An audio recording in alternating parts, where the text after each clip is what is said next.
السلام علیکم ورحمۃ اللہ وبرکاتہ۔ حضرت واصف علی واصف صاحب کی تحریروں اور ملفوظات سے ماخوذ سو اہم اور فکر انگیز باتیں پیش خدمت ہیں۔ یہ نکات ان کے اسلوب، فکر اور تعلیمات کا خلاصہ ہیں۔ خاموشی بھی ایک زبان ہے، بس سننے والا چاہیے۔ جو اللہ کو پا لے وہ سب کچھ پا لیتا ہے۔ انسان کی سب سے بڑی دشمنی اس کی انا ہے۔ عاجزی علم کی پہچان ہے۔ تکبر عبادت کو کھا جاتا ہے۔ اللہ پاک بندے سے نیت دیکھتا ہے، صورت نہیں۔ دکھ انسان کو اللہ کے قریب کرتا ہے۔ سکون چیزوں میں نہیں، تعلق میں ہے۔ جو شکر نہیں کرتا وہ محروم رہتا ہے۔ صبر کا پھل ہمیشہ میٹھا ہوتا ہے۔ دعا الفاظ کی محتاج نہیں۔ اللہ کی طرف سفر دل سے شروع ہوتا ہے۔ جو وقت کی قدر نہیں کرتا وہ زندگی ہار جاتا ہے۔ خاموش عمل شور مچاتی عبادت سے بہتر ہے۔ خود کو پہچان لینا رب کو پہچاننے کا دروازہ ہے۔ جو مل جائے اسی میں راضی رہنا بھی دولت ہے۔ محبت دلیل نہیں مانگتی۔ اللہ سے شکوہ نہیں، رجوع کرو۔ جو دل توڑتا ہے وہ عبادت کا مزہ نہیں پاتا۔ علم وہ ہے جو انسان کو نرم کر دے۔ نفس کی اصلاح سب سے بڑی جہاد ہے۔ مصیبت اللہ کا قاصد ہوتی ہے۔ سادگی اختیار کرو، بوجھ کم ہو جائے گا۔ اللہ سے تعلق میں دکھ بھی نعمت بن جاتا ہے۔ جو خود کو کچھ نہیں سمجھتا وہ سب کچھ پا لیتا ہے۔ عبادت کا غرور عبادت کو ضائع کر دیتا ہے۔ خاموش رہنا کبھی کبھی بہترین جواب ہے۔ دنیا کی محبت دل کو اندھا کر دیتی ہے۔ دل کا صاف ہونا سب سے بڑی پاکیزگی ہے۔ جو اللہ پر چھوڑ دے وہ کبھی خالی نہیں رہتا۔ انسان کا اصل حسن اس کا اخلاق ہے۔ اللہ سے مانگو، لوگوں سے نہیں۔ وقت کا درست استعمال عبادت ہے۔ دکھ کی رات کے بعد سکون کی صبح ضرور آتی ہے۔ جو اللہ پاک سے جڑ جائے وہ خوف سے آزاد ہو جاتا ہے۔ عبادت دل سے ہو تو کم بھی بہت ہے۔ ہر سوال کا جواب لفظ نہیں ہوتا۔ قناعت بادشاہی ہے۔ اللہ کے فیصلے ہمیشہ بہتر ہوتے ہیں۔ جو سیکھنا چھوڑ دے وہ مر جاتا ہے۔ اصلاح پہلے خود سے شروع کرو۔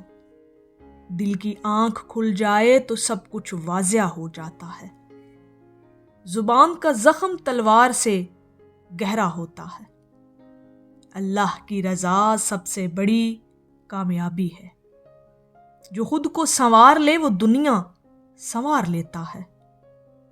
صبر انسان کو وقت سے پہلے کامیاب کر دیتا ہے۔ دل کی نیت عمل سے زیادہ اہم ہے۔ جو معاف کرنا سیکھ لے وہ بڑا انسان ہے۔ اللہ رب العزت کی یاد غم کی دوا ہے۔ جو ملے اس پر شکر، جو نہ ملے اس پر صبر۔ دنیا امتحان ہے، انعام نہیں۔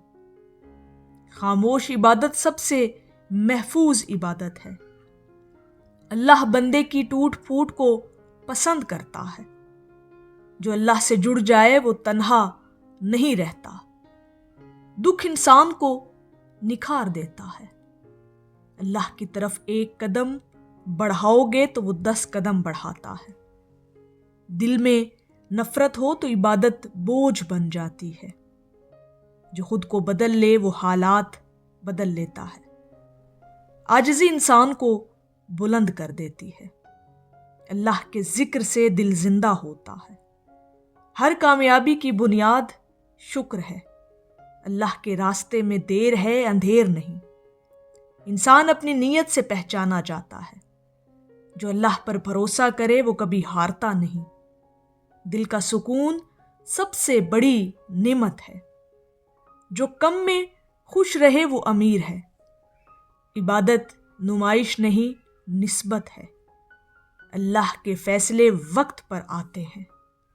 جو معاف نہیں کرتا وہ خود قیدی ہے۔ اللہ رب العزت کی محبت سب محبتوں سے بڑی ہے۔ دنیا دل میں نہیں، ہاتھ میں ہونی چاہیے۔ جو اللہ کو یاد رکھے اللہ اسے یاد رکھتا ہے۔ نفس کو مارنا نہیں، سدھارنا سیکھو۔ دکھ اللہ کی خاص نظر کی علامت بھی ہو سکتا ہے۔ جو اللہ کے قریب ہو وہ بے خوف ہوتا ہے۔ عبادت میں لذت دل کی صفائی سے آتی ہے۔ جو دل جیت لے وہ سب کچھ جیت لیتا ہے۔ اللہ کے در پر مایوسی نہیں۔ خاموشی حکمت کی علامت ہے۔ اللہ رب العزت کی رضا میں ہی اصل مزہ ہے۔ جو خود کو مٹا دے وہ باقی رہتا ہے۔ اللہ کی یاد سے بڑھ کر کوئی طاقت نہیں ہے دنیا میں۔ دل اگر اللہ کا ہو جائے تو دنیا خود پیچھے آتی ہے۔ جو وقت پر سنبھل جائے وہ بچ جاتا ہے۔ اللہ رب العزت سے تعلق ٹوٹے تو سب کچھ ٹوٹ جاتا ہے۔ عبادت کا مقصد اللہ رب العزت کی قربت ہے۔ دکھ وقتی ہے لیکن اللہ پاک کی ذات دائمی ہے۔ جو اللہ کو پالے وہ سب کچھ بھول جاتا ہے۔ نفس کی بات ماننا سب سے بڑی غلامی ہے۔ اللہ کے فیصلے پر راضی رہنا ایمان کی علامت ہے۔ خاموش شکر سب سے خوبصورت شکر ہے۔ اللہ دل کی حالت دیکھتا ہے۔ جو خود کو پہچان لے وہ رب کو پہچان لیتا ہے۔ دنیا چھوڑنے کی نہیں، سنبھالنے کی چیز ہے۔ اللہ کے راستے میں تھکن بھی عبادت ہے۔ جو اللہ کے ہو جائیں اللہ ان کا ہو جاتا ہے۔ دل کی اصلاح زندگی کی اصلاح ہے۔ اللہ سے جڑا دل کبھی خالی نہیں ہوتا۔ عبادت کا حسن اخلاص میں ہے۔ اللہ کافی ہے، بس یقین چاہیے۔ اللہ رب العزت کی بارگاہ میں دعا ہے کہ اللہ پاک ہمیں ان تمام باتوں پر عمل کرنے کی توفیق عطا فرمائے اور ہمارے دلوں میں اللہ کی محبت میں ہمیشہ اضافہ ہوتا رہے اور ہم ان تمام باتوں پر اپنی زندگی میں عمل کرنا سیکھ جائیں۔ آمین یا رب العالمین۔ السلام علیکم ورحمۃ اللہ وبرکاتہ۔